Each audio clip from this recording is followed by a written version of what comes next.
ओम शांति। आज रात्रि क्लास है 26 जुलाई 1968।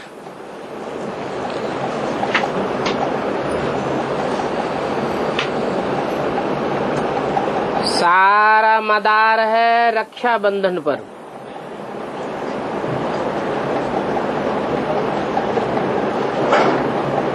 रक्षाबंधन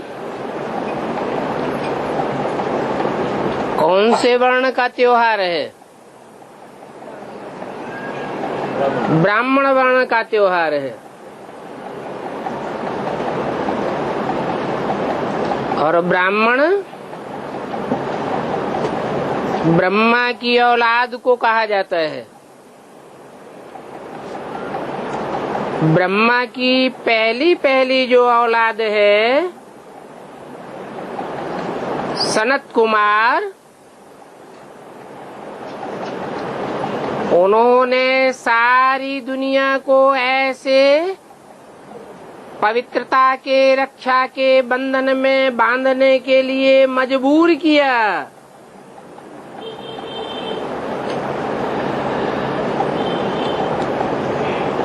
कि सारा मदार रक्षाबंधन के ऊपर आ जाता है।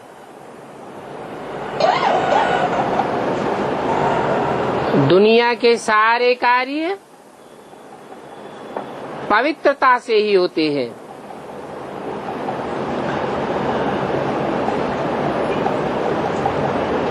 और पवित्र गृहस्थ आश्रम भारत में था।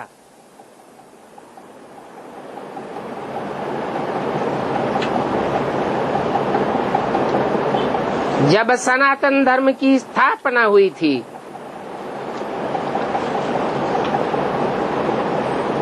अभी भारत अपवित्र है।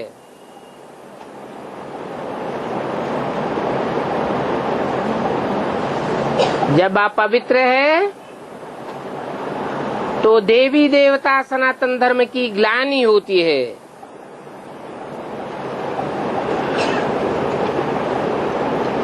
क्योंकि पवित्र बनते नहीं है।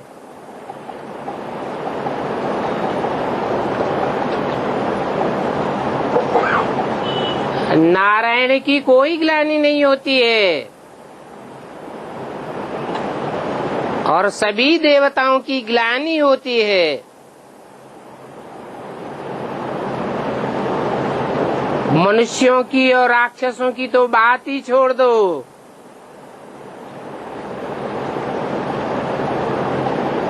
इससे क्या साबित हुआ कि एक नारायण के सिवाय सब अपवित्र थे।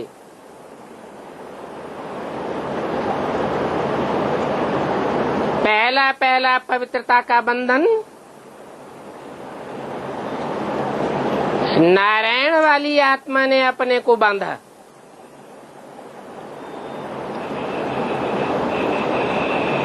जिन्हें देवी देवता सनातन धर्म का बीज कहा जाए।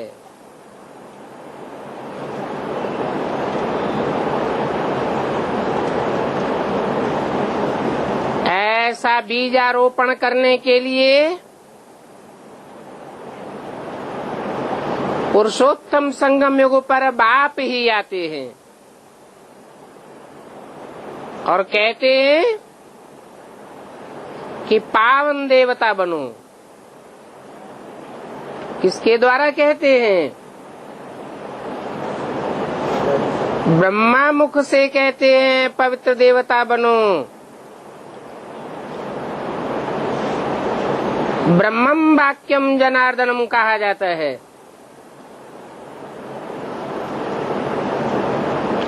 ब्रह्मा के मुख से निकली हुई वाणी वेद वाणी है।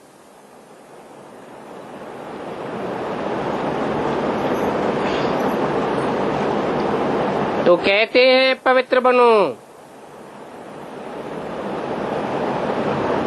और ये भी बताते हैं जब आते हैं उस समय ऐसी दुनिया की स्टेज हो जाती है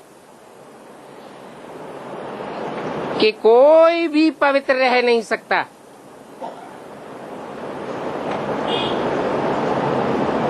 सब अपवित्र होते हैं। पतित दुनिया में सब पतित।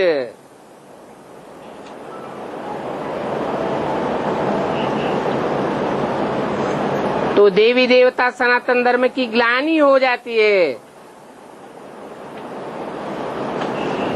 बाप भी कहते हैं देवता धर्म की बड़ी ग्लानि कर दी। अभी भगवान बाप ऑर्डिनेंस निकालते हैं, कहते हैं कि पवित्र बनो तो पवित्र दुनिया के मालिक बनेंगे। अभी भारतवासी धर्म भ्रष्ट और कर्म भ्रष्ट हो गए हैं।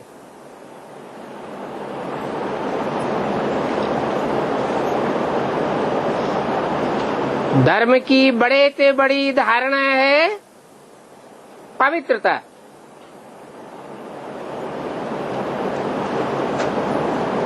उस पवित्रता की स्टेज इसको भी पहचानना है।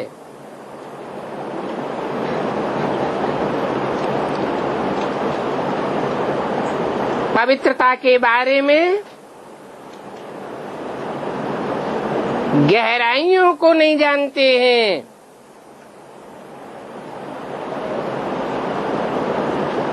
सन्यासियों ने जैसे पवित्रता की ऊपर ऊपर की परिभाषा उठा ली है।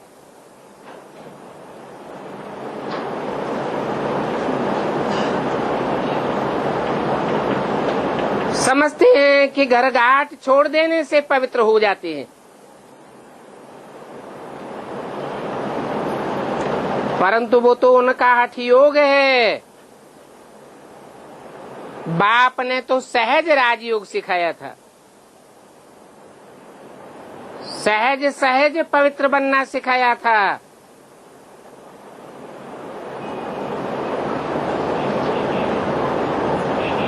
इन सन्यासियों ने तो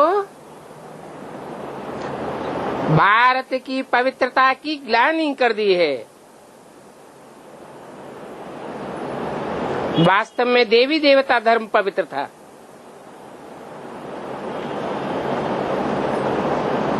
जो देवी देवता सनातन धर्म ब्रह्मा के पहले पहले पुत्र सनत कुमार के द्वारा स्थापन होता है।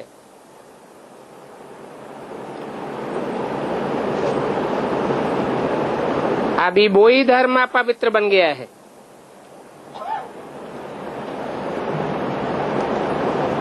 तो बाप कहते हैं ऐसे धर्म की ग्लानि के समय पवित्रता कहाँ से आ गई?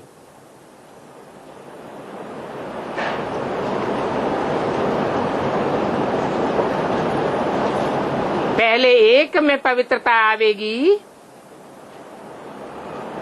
या सभी में पवित्रता आवेगी? पहले एक की बुद्धि में पवित्रता की बात बैठती है, फिर नंबरवार औरों की बुद्धि में बैठती है।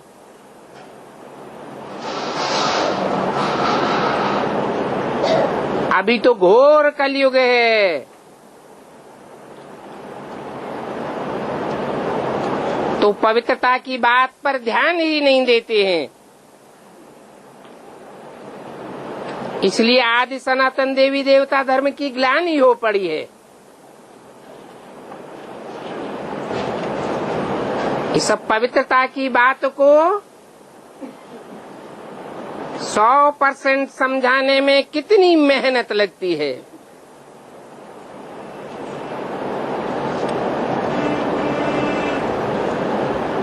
समझाया जाता है ऐसे समय पर ही भगवान बाप आते हैं, आकर के आदि सनातन देवी देवता धर्म की स्थापना करते हैं। और कहते हैं कि पवित्र बनो।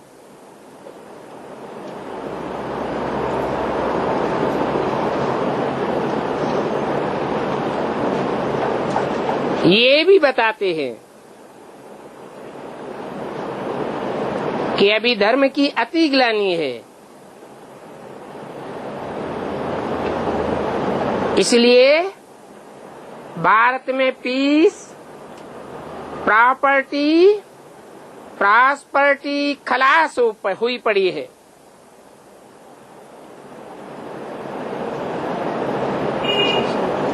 अभी तो कोई अपन को देवता नहीं समझते हैं।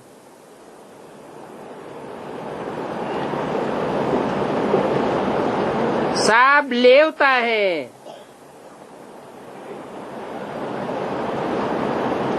सब देह अभिमानी बन पड़े।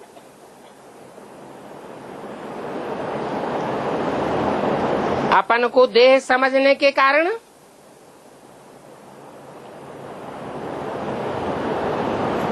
शरीर रूपी रथ के लिए ही सब कुछ करते हैं। सब स्वार्थी है।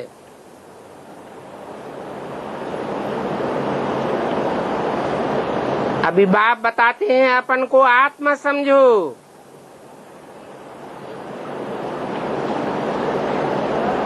रथ नहीं समझो। रथ समझेंगे तो स्वार्थी बनेंगे। आत्मा समझेंगे तो सुप्रीम सोल बाप की तरह परमार्थी रहेंगे। देने वाले दाता देवता बनेंगे।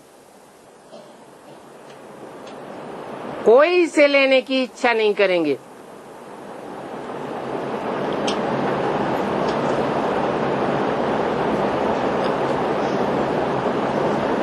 अभी कोई नहीं कहेगा कि मैं देवता हूँ। और ही कहते हैं कि ये देवताएं भी तो विकारी थे। अरे देवताएं तो आत्मिक स्थिति वाले होते हैं, स्वस्थिति में रहने वाले, आत्मा को निराकार समझते हैं। निराकारी, निर्विकारी, निरहंकारी होते हैं। देवताओं में विकार कहाँ से आए?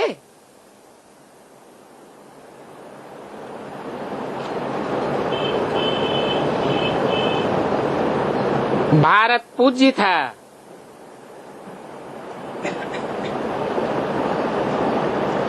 तब देवता धर्म था। अभी भारत पुजारी है।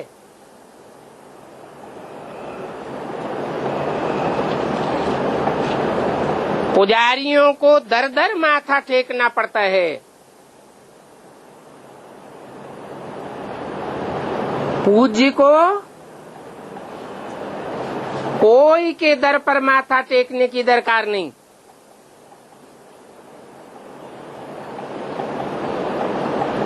गीत भी बनाते रहते हैं, अर्थ नहीं समझते।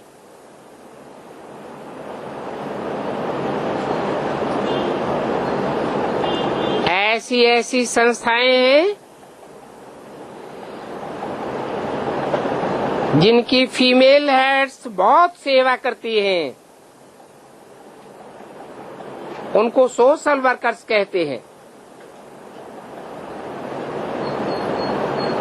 परंतु वास्तव में पवित्र बनाने की सेवा तो कोई भी नहीं करते। अभी बाप ने तुम शक्तियों को ये सेवा सौंपी हुई है कि खास भारत को और आम सारी दुनिया को पवित्र बनाना है।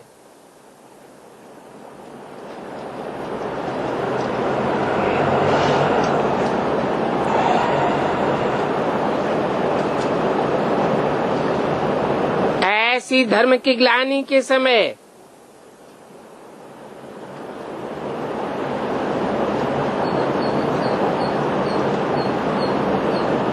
तुम सबको पवित्र बनने की प्रेरणा देती हो।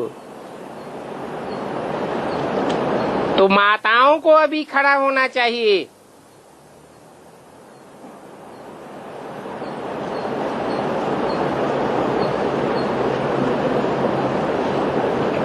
ताकि नेपाल आदि की तरफ पवित्र बन सके।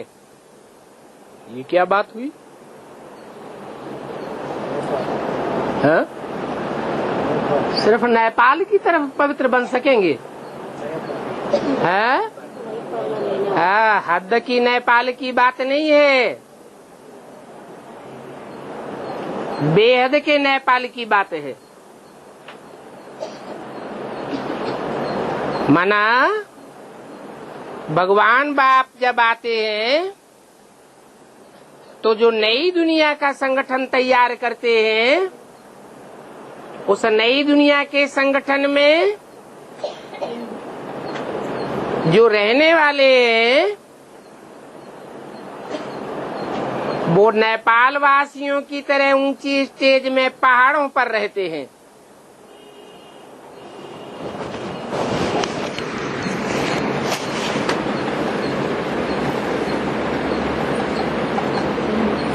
ऐसी ऊंची स्टेज पर रहने वालों के ऊपर विदेशियों के प्रभाव का आक्रमण नहीं होता है। विदेशी हिम्मत नहीं कर पाते हैं उनको अपने प्रभाव में लेने के लिए।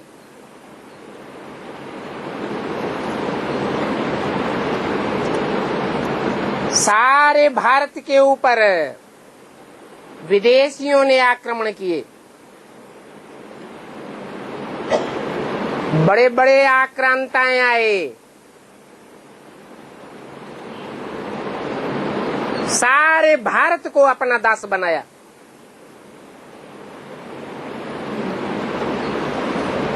परंतु नेपाल को प्रभावित नहीं कर सके। नेपाल के ऊपर आक्रमण करने की और परास्त करने की हिम्मत नहीं जुटा सके।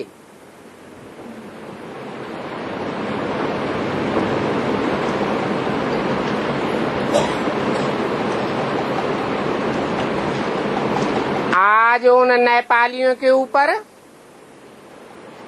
माओवादियों का राज्य है। किनका राज्य है?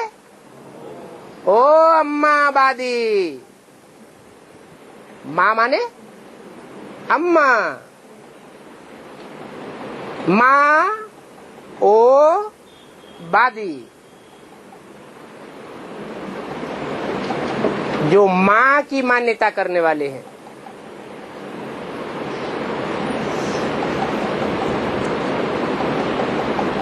कौन है माँ की मान्यता करने वाले?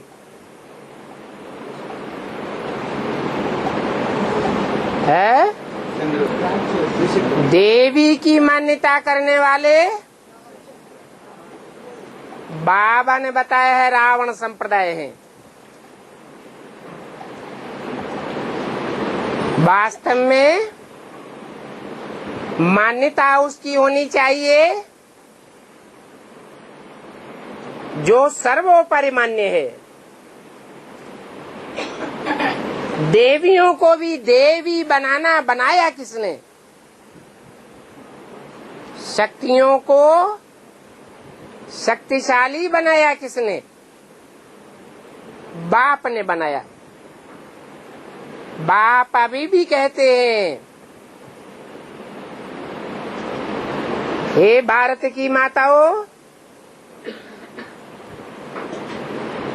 भारत को खास और दुनिया को आम पवित्रता का पाठ पढ़ाओ। उसमें भी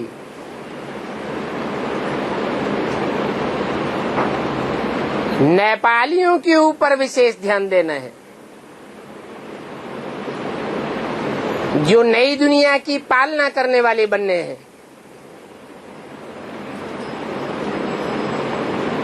कौन बनेंगे नई दुनिया की पालना करने वाले? इस्लामी, बौद्धि, क्रिश्चियन, चंद्रवंशी, बौद्धि कौन बनेंगे? है? हाँ जी। नेपाल भारत के उत्तर में पूर्व से पश्चिम तक फैला हुआ है।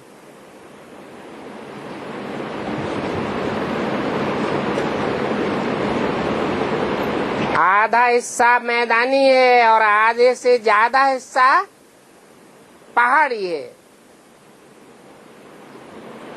जैसे शंकर के लिए कहते हैं, महादेव के लिए कहते हैं कैलाशी वासी, तो कोई कैलाश पर जाकर के नहीं बैठता है। वास्तव में शंकर का नाम जिस परमपिता के साथ जोड़ा जाता है, वो परमपिता शिव ऊंची स्टेज में ले जाकर बैठाता है। ऐसे ही वो ज्ञान सूर्य का पार्ट बजाने वाले बच्चे जो सूर्यवंशी कहे जाते हैं, वो सूर्यवंशी बच्चे नेपाली हैं। अव्यक्तवाणी में बाप दादा ने इशारा दिया, संदेशियों के द्वारा इशारा दिया, मम्मा बाबा का जन्म नेपाल में होगा।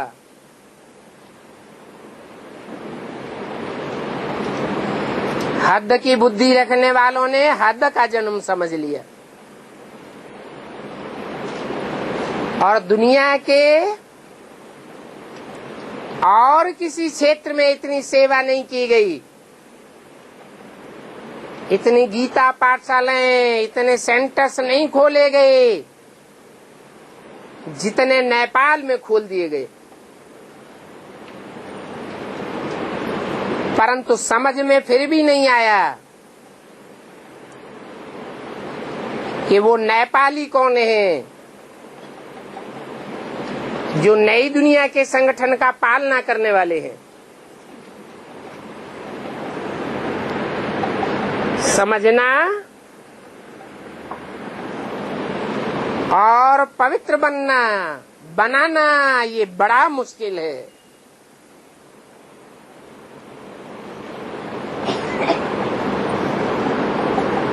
नेपाल का जो महेंद्र है, उस समय नेपाल का राजा 68 में कौन था? महेंद्र। वो तो पवित्रता को भी नहीं मानेंगे।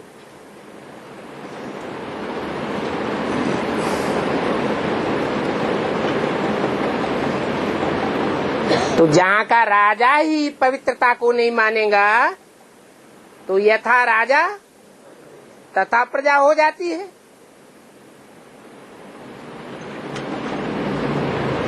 फिर प्रजा भी नहीं मानेगी। तो ऐसे देश में पवित्रता की स्थापना करना तो बहुत कठिन हो जाएगा।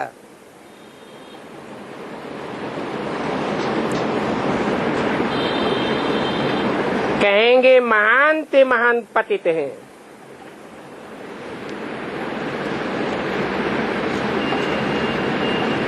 बाप कहते हैं न बड़े आदमियों की तकदीर में नहीं है।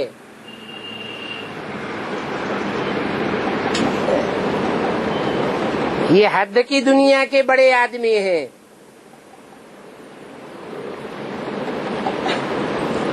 राजाएं महाराजाएं कहे जाते हैं।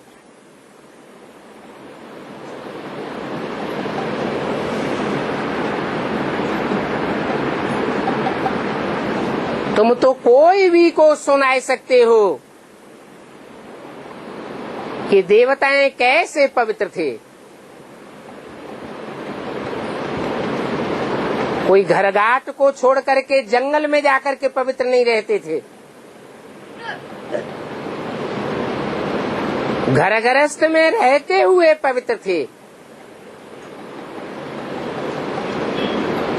मन भी पवित्र था, तन भी पवित्र था, तन की इंद्रियां भी पवित्र थी, वाचा भी पवित्र थी।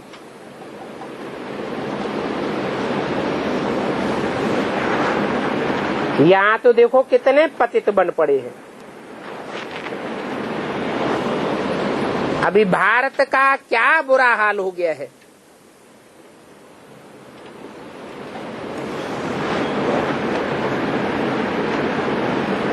तो अभी ही बाप कहते हैं कि पवित्र बनो।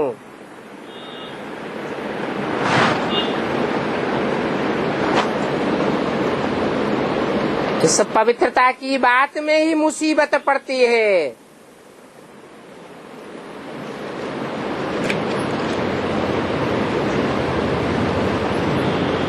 समाज वाले भी मुसीबतें पैदा करते हैं, गवर्नमेंट भी मुसीबत पैदा करती है।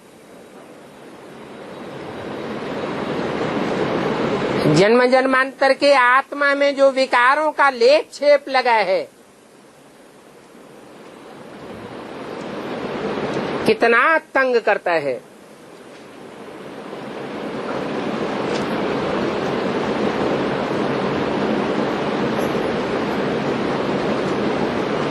और प्रकृति के 5 तत्व भी माया को ही सपोर्ट करने लग पड़ते हैं।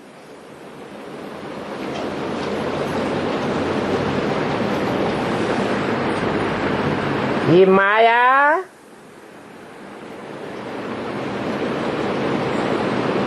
शिवालय को घड़ी घड़ी भुला देती है।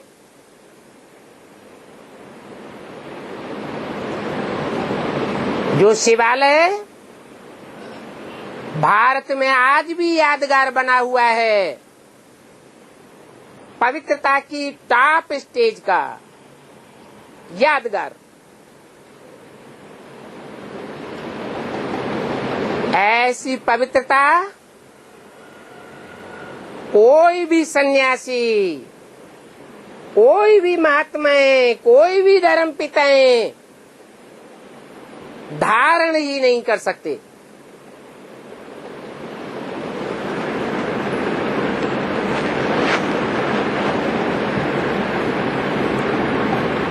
यहाँ भी कितने बच्चे आते हैं,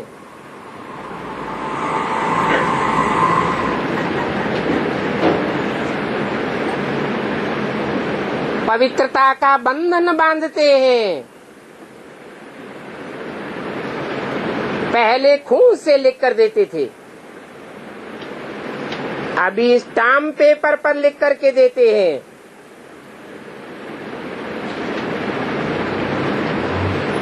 प्रतिज्ञा करते हैं।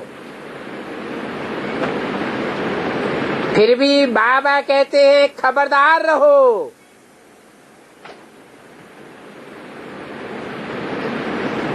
ऐसा न हो कि माया एक ही थप्पड़ में तुमको गिराई देवे।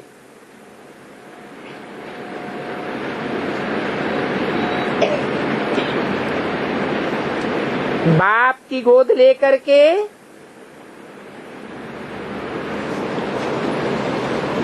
बाप की गोद में बच्चा बैठे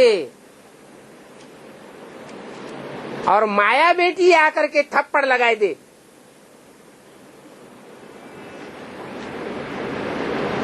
माया का थप्पड़ खाया तो चकनाचूर हो जाएंगे। बाप की पत गंवाए देंगे।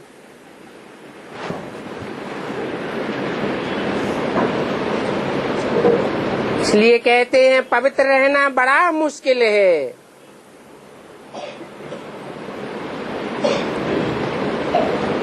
इस दुनिया का और खास भारत का सारा वातावरण ही पवित्रता के बरखिलाफ है।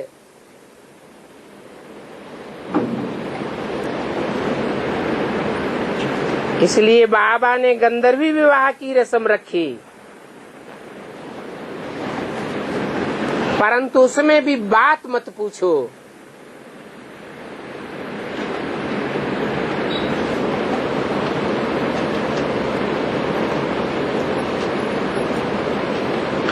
कितने अपवित्र बन पड़ते हैं। ऐसे समय बाप को आकर के पवित्र जरूर बनाना है।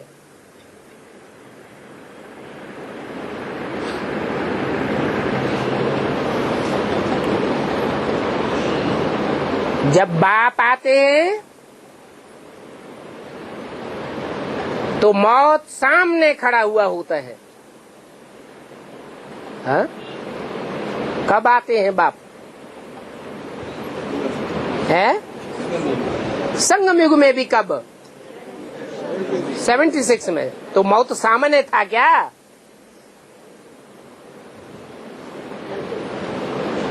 है?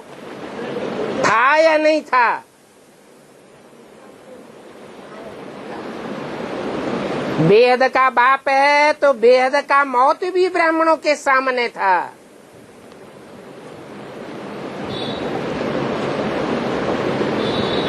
सेवेंटी 76 में बाप साकार में मौजूद था या नहीं था?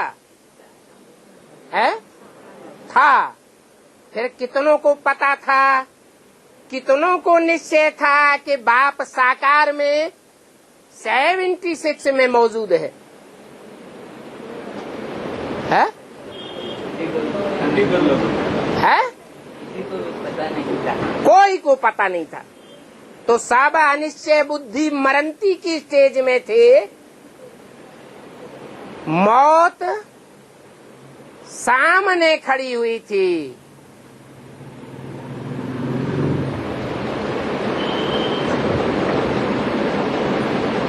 निश्चय बुद्धि विजयते किसी को नहीं कहेंगे।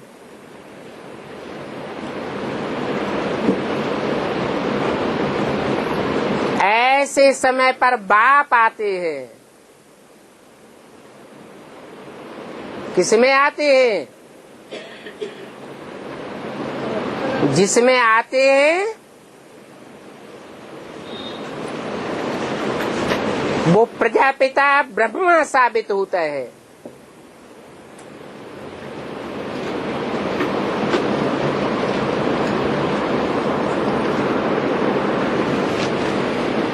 ऊंच ते ऊंच बाप है। नेक्स्ट टू गॉड शंकर को कहा जाता है। फिर next to God Prajapita, next to God Krishna और नेक्स्ट टू गॉड नारायण। जैसे कि चारों ही नामधारी एक ही हस्ती वाले हैं।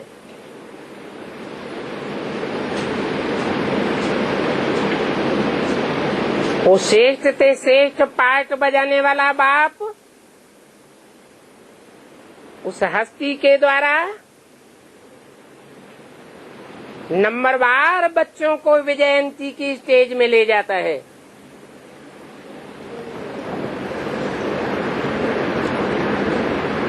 अगर श्रीमत पर नहीं चलते हैं, प्रतिज्ञा करके प्रतिज्ञा को तोड़ते हैं,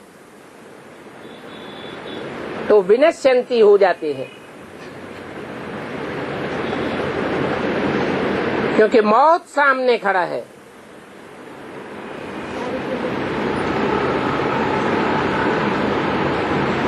ऐसे टाइम पर जब बाप आते हैं, बेहद का मौत सामने खड़ा हुआ है, तो बच्चों के अंदर में सफाई चाहिए, सच्चाई चाहिए, नियत बरकरार होनी चाहिए। नहीं तो नियत खराब हो पड़ती है।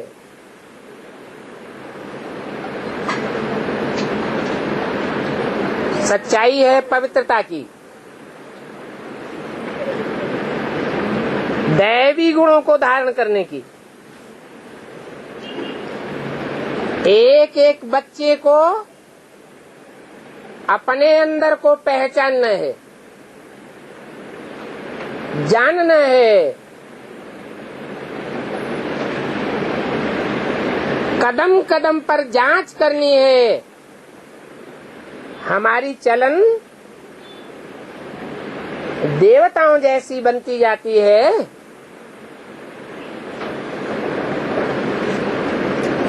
हमसे कोई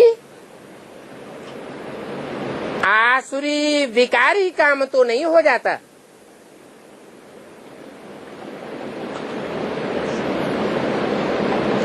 विकारी शब्द ही जाहिर करता है। वि माने विपरीत, कार्य माने कार्य करने वाला, श्रीमत के विपरीत कार्य करने वाला। जो अंजाम किया है बाप के सामने, वो पवित्रता की राखी के बंधन को तोड़ देते हैं।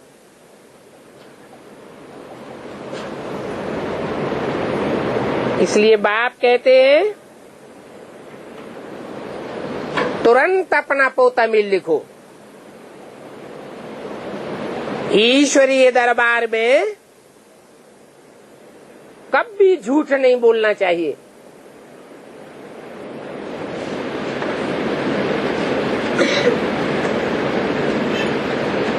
छिपाना नहीं चाहिए। अगर छिपाते रहेंगे तो 100 गुना होता जाएगा।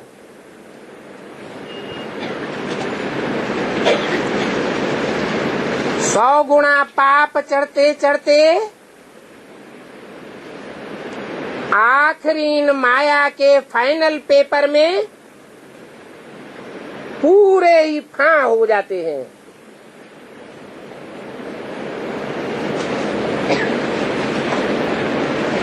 तो समझना चाहिए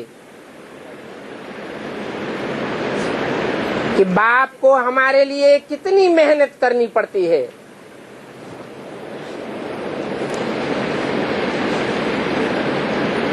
पाप आत्माओं को पुण्य आत्मा बनाने में। फिर भी बाप कहते हैं मैं कल्प कल्प आता हूँ और आकर के तुमको पावन बना करके ही जाता हूँ। छोड़ता एक को भी नहीं हूँ।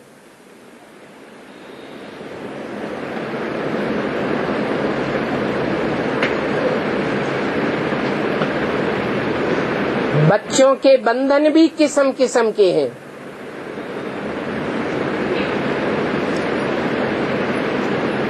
आजकल के बच्चे भी रोगी हैं। नहीं तो बच्चों को तो महात्मा कहा जाता है।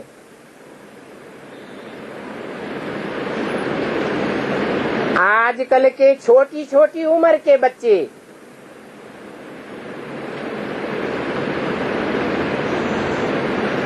विकारों की आतताई स्टेज होने के कारण माँ बाप की हरकतें देख लेते हैं। वो हरकतें देख करके कितने रोगी बन जाते हैं।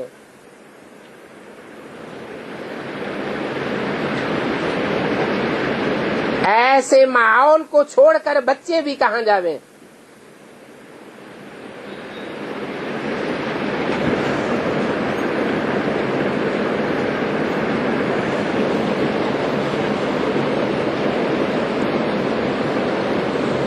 और माँ बाप भी बच्चों को छोड़कर कहाँ जावे। ऐसे ये बेहद का बाप है जो बच्चों को छोड़कर वापस नहीं जा सकता। जैसे कि बाप को भारत पर रहम पड़ता है, तो बच्चों को भी अपने ऊपर रहम आना चाहिए।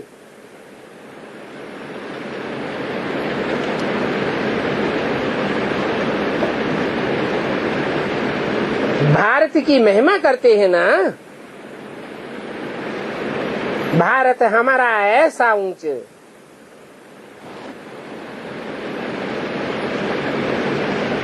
कितनी महिमा करते हैं भारत की।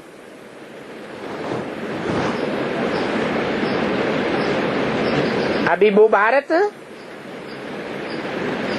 आधा कल्प का पक्का वैश्यालय रौरव नरक बन गया है। इस रौरव नरक में अच्छे अच्छे पुरुषार्थ करने वाले बच्चों की भी बहुत बुरी हालत हो जाती है। जब भारत विशेष बन जाता है तो बाप आकर के वाइसलेस बनाते हैं।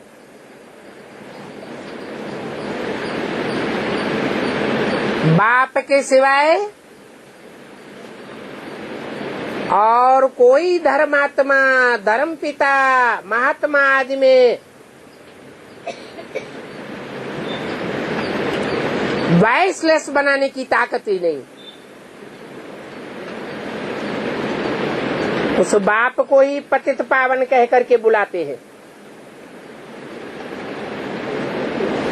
गाते भी हैं पतित पावन सीताराम या सीताओं की रम।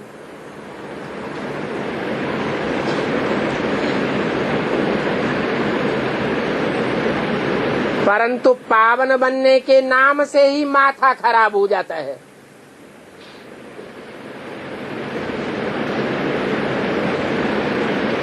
कितना संघर्ष चलता है।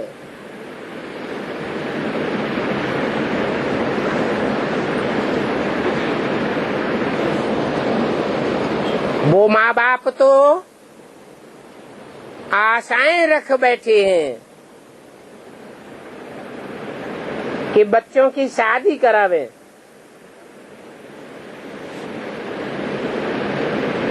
गटर में डालें, अपने वंश का नाम बाला करें। लाखों रुपया खर्च कर देते हैं।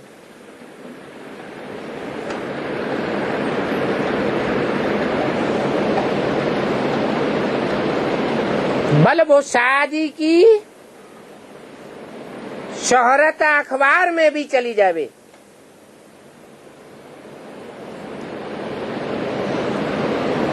भगवान वाच बड़े बड़े आदमी लाखों रुपया खर्च करते हैं।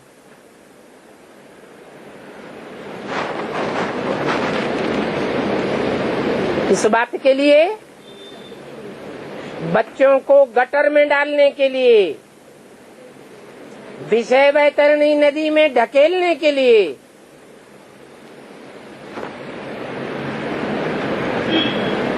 अभी बेहद का बाप भगवान कहते हैं, इस काम को जीतो और जगत जीत बनो।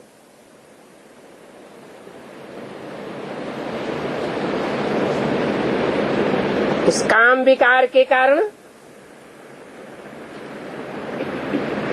खास आधा कल्प पाप आत्माएं बनते रहे हो।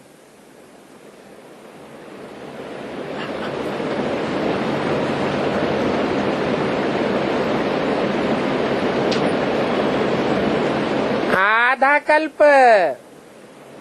जन्म जन्मांतर जब मौत होती रही तो अंत मते सो गते होती रही। स्त्री चोला रहा तो पुरुष की याद में शरीर छोड़ता रहा। पुरुष चोला रहा तो 63 जन्मों में स्त्री चोले की याद में शरीर छोड़ता रहा, तो अंतमते 100 गते होती जाती है। और ही दिन दूना रात चौगुना काम का आवेग बढ़ता ही जाता है।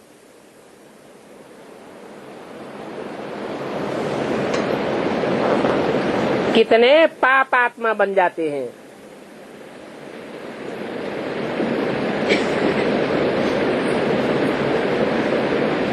कौन सा अंग सबसे जास्ती पाप करता है?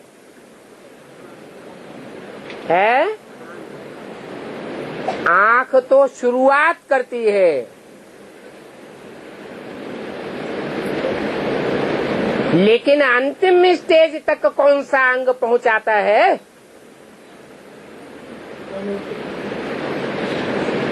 कामेंद्रिय।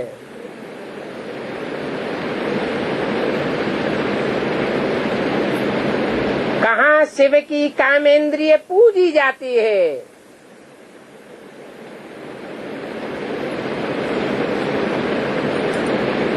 पवित्रता के आधार पर पूजी जाती है या पवित्रता के आधार पर?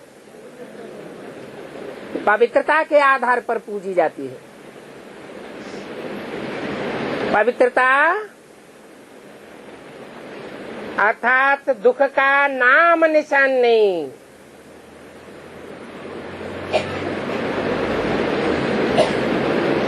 इंद्रिय धारण करने वाले को भी दुख का नाम निशान नहीं,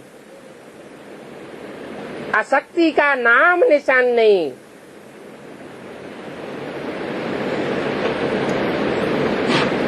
और धरणी जो माता कही जाती है, उसको भी दुख का नाम निशान नहीं होता।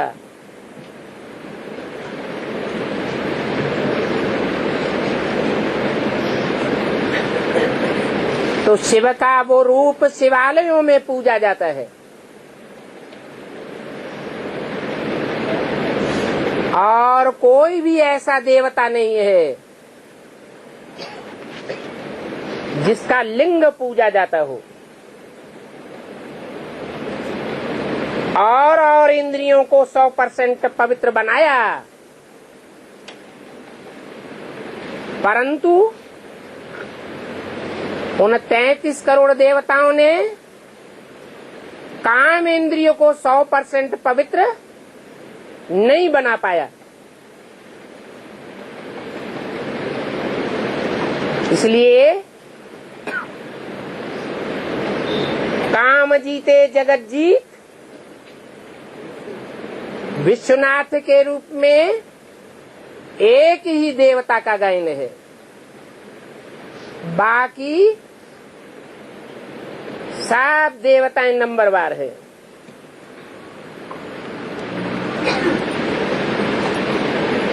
तो 63 जन्म में जो कामेंद्रिय से पाप करते रहे हो,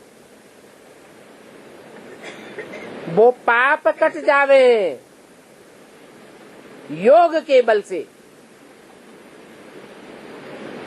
तो तुम नंबरवार पावन दुनिया के मालिक बन सकते हो।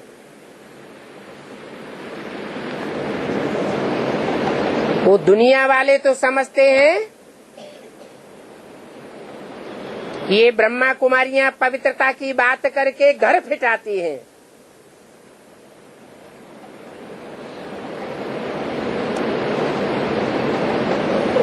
परंतु बाप तो कहते हैं कि तुम घर आबाद करने आई हो। सारी दुनिया को एक घर कुटुंब बना करके वसुधैव कुटुंबकम का नारा लगा करके आबाद कर देती हो।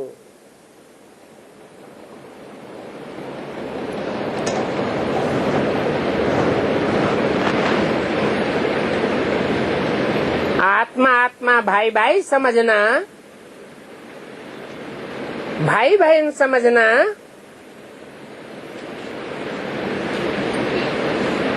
ये कोई घर फिटाने वाली बात थोड़ी ही है।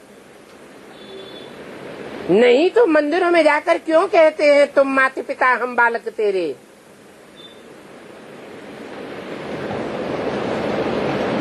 मंदिर में जाकर कहेंगे, फिर घर गृहस्थ में जाकर के पतित बन पड़ते हैं।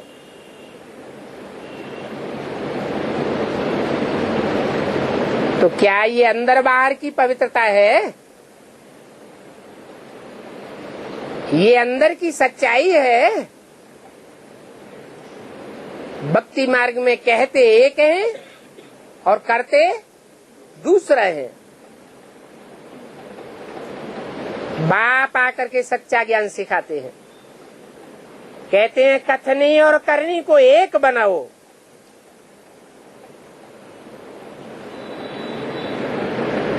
यहाँ तो बाप कहते हैं पति पत्नी आपस में दोनों एक दूसरे को भाई भाई समझो, क्योंकि भाई बहन समझने में भी माया खोट मार देती है। ये आंखें बड़ी धोखेबाज हैं।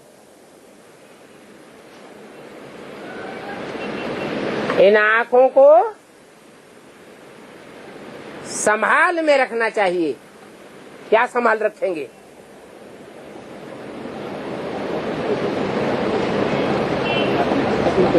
जब भी आंखों से कोई को देखें तो प्रैक्टिस पक्की होती जाए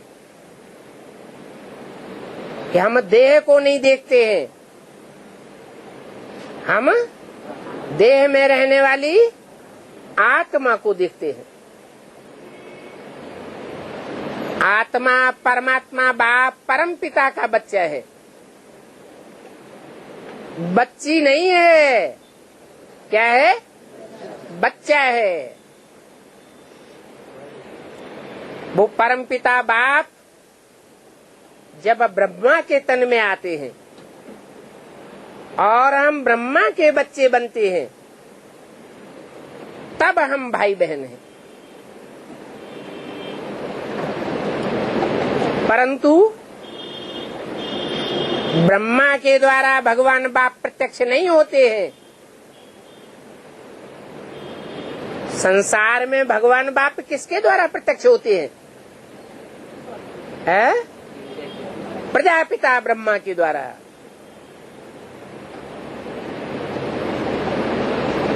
जिसे कहा नेक्स्ट टू गॉड,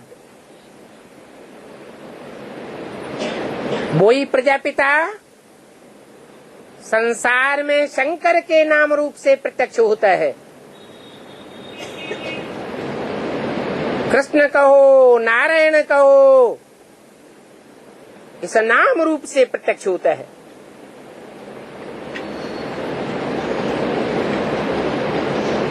तो तुमको ब्रह्मा कुमार कुमारी नहीं बनाते हैं। क्या बनाते हैं? प्रजापिता ब्रह्मा कुमार कुमारी, जिनका लक्ष्य है, क्या लक्ष्य है? रुद्रमाला वाला लक्ष्य है, यह विजयमाला का लक्ष्य है।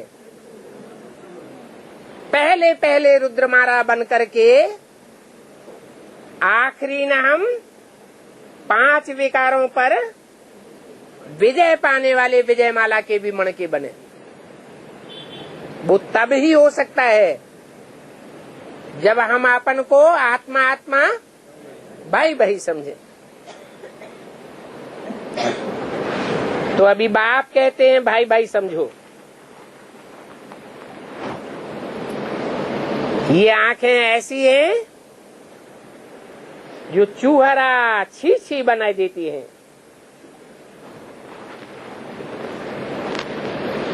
इसके लिए बाप को याद करते रहो तो पावन बन जावेंगे। जो बाप को याद नहीं करते हैं ब्राह्मण, नहीं पहचानते, नहीं मानते, सिर्फ ब्रह्मा को ही मानते हैं, जानते हैं, पहचानते हैं, गीता का भगवान साकार में समझते हैं, वो पावन नहीं बन जाएंगे? है? बनेंगे या नहीं? है? बनेंगे पावन। अगर वो पावन बने होते तो अधूरे ब्राह्मण नहीं बनते। जिस नई दुनिया की स्थापना भगवान बाप आकर के करते हैं, उस दुनिया की पालना करने वाले बन जाते। नई दुनिया की पालना करने वाले बेहद के न्यायपाली बन जाते।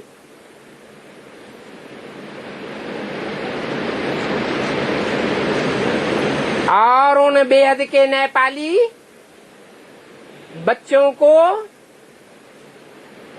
दुनिया का कोई भी संगठन डाउन नहीं कर सकता है।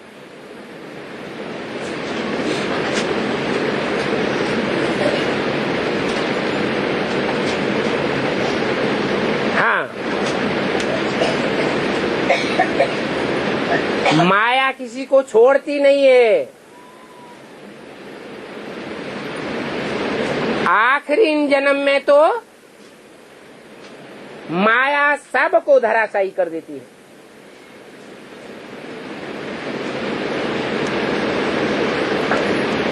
सारी दुनिया में प्रजातंत्र राज्य हो गया।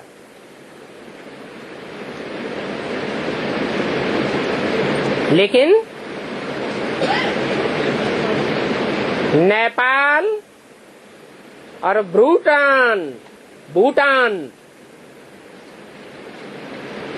दोनों में अब तक भी राजा का राज्य रहा।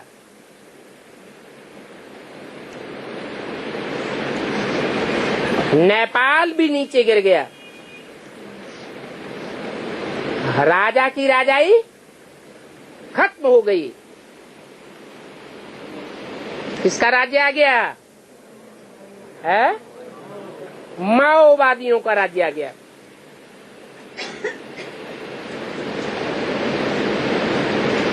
जो माँ की उपासना करने वाले हैं, राक्षस संप्रदाय हैं, उनके कंट्रोल में सारा नेपाल आ गया। आखिरी जन्म में फिर भी बाप माताओं शक्तियों को कहते हैं कि तुम माताओं में सब एक जैसी माताएं नहीं हैं, एक जैसी कन्याएं नहीं हैं। कोई सूपनखा पूतना है जो नरक का दरवाजा खोल करके बैठ जाती है। नहीं तो सब शिव की शक्तियां हैं जो सच्चे सच्चे बेहद के नेपाल राज्य की स्थापना करती है।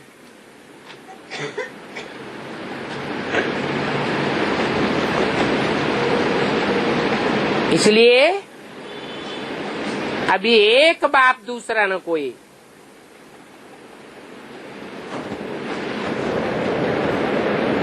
नहीं तो मुफ्त में पद भ्रष्ट कर देंगे।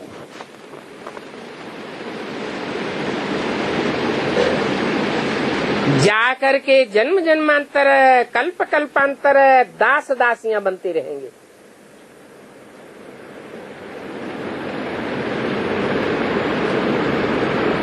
अभी बाप के बने हो तो गफलत नहीं करना।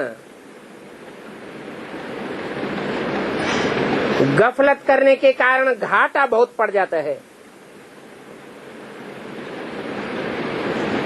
इसलिए बाप कहते हैं इस रूहानी सेवा के लिए फीमेल्स बहुत चाहिए, मेल्स बहुत चाहिए। ऐसे क्यों नहीं कहा? है? हाँ, खूब पक्का याद कर लिया है।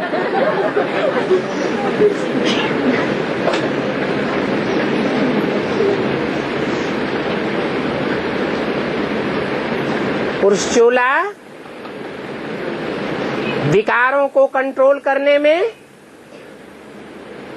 अक्षम साबित होता है। फिर भी सुप्रीम सोल बाप पुरुष चोले में आता है या स्त्री चोले में आता है? पुरुष चोले में आता है।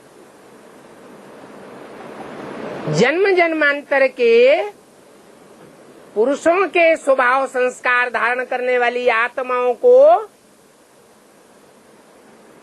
रुद्रमाला का मणका बनाता है, जन्म जन्मांतर का राजा बनाता है, या स्त्री स्वभाव संस्कार धारण करने वालों को जन्म जन्मांतर का राजा बनाता है? किसको बनाता है? रुद्रमाला के मणकों को बाप आकर के उठाता है। क्यों? ये तो पार्शलिटी वाली बात हो गई।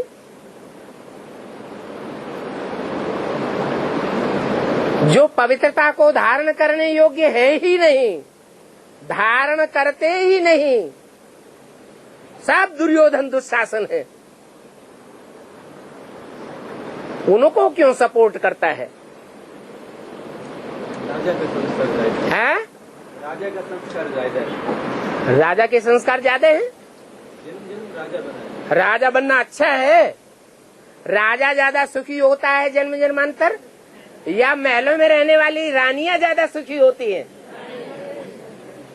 आत्मा की इच्छा सुख भोगने की है या दुख भोगने की है? हर आत्मा की ये इच्छा है कि हम जीवन में रहते सुख भोगे लेकिन दुख न भोगे।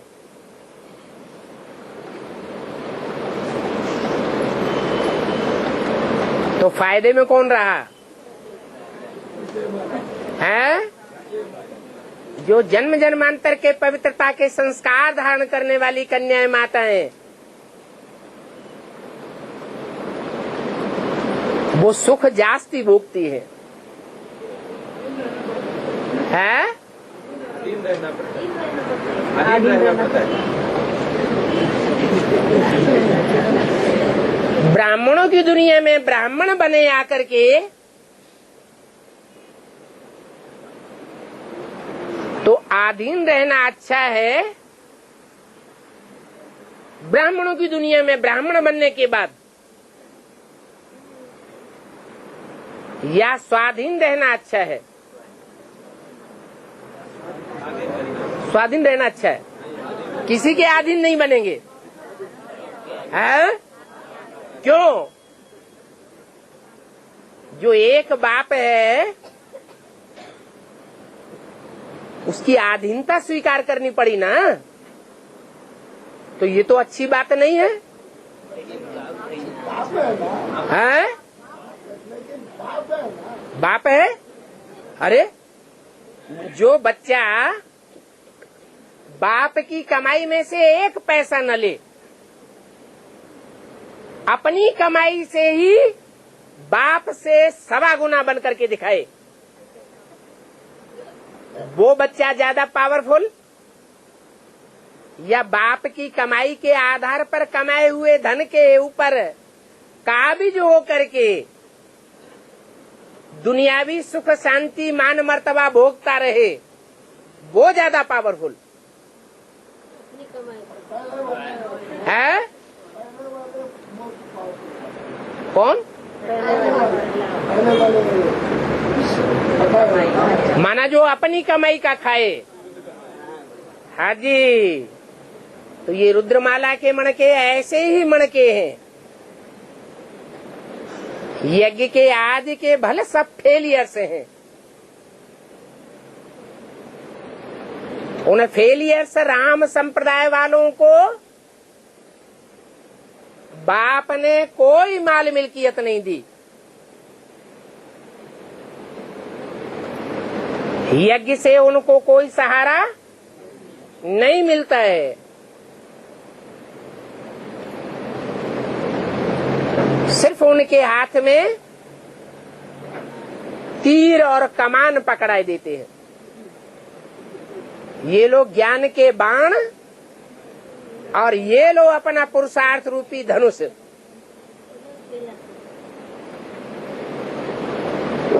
इस शरीर रूपी धनुष को, चाप को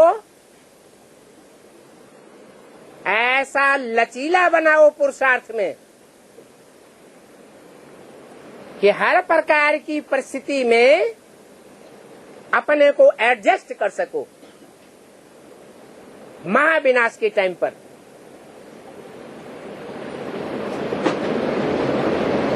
तो वो बच्चे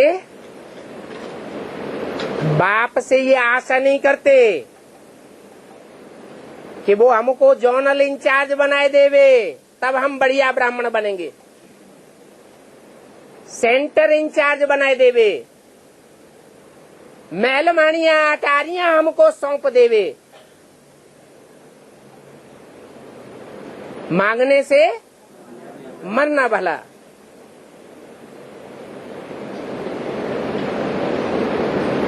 बाप सिर्फ ज्ञान की प्रॉपर्टी देते हैं।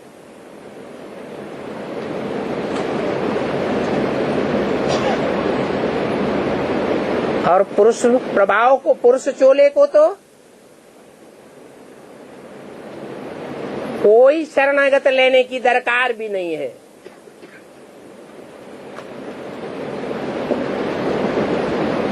बेसिक ब्राह्मणों में कुमारों को, आधर कुमारों को शरणागत लिया जाता है, सरेंडर किया जाता है। लेकिन एडवांस में कोई भी ब्राह्मण को, चाहे कुमार हो या आधर कुमार हो, उसको शरण में नहीं लिया जाता। बल सेवा करो, खुली छूट है, जब तक चाहो सेवा करो। लेकिन समर्पित किसी को नहीं किया जाता। क्यों नहीं किया जाता? बिल्कुल नहीं है। हाँ, एक तो ये बात कि शिव बाबा गौपाल बन करके आते हैं, गौओं की पालना करते हैं। गौएं अर्थात भारत की वो कन्याएं माताएं जिनको आज के पिशाची राक्षसी माहौल में कोई न कोई शरण में रहने की जरूरत पड़ती है, वो स्वच्छंद होकर के जीवन नहीं बिता सकती। स्वतंत्र होकर के रहे तो उनकी दुर्गति होने की संभावना ज्यादा है। इसलिए बाप आकर के ये गौशाला खोलते हैं। गांव गांव में, शहर शहर में गौशाला खोलते हैं, जो यादगार भक्ति मार्ग में चलती है गीता मंदिरों की।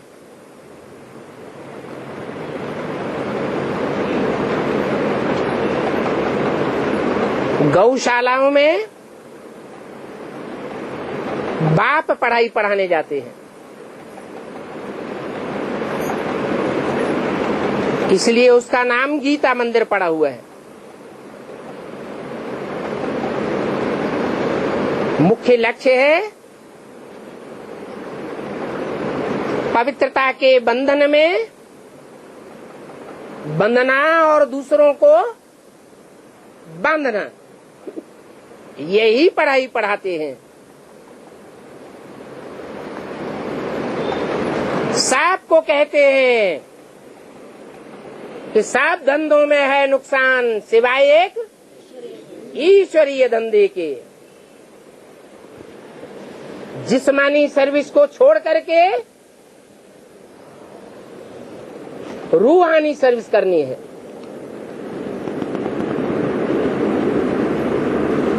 स्वेच्छा से करेंगे तो ज्यादा फायदा होगा, या परिस्थितियों की मार पड़ेगी तब करेंगे तो ज्यादा फायदा होगा? है स्वेच्छा से करेंगे वो ज्यादा फायदे में रहेंगे।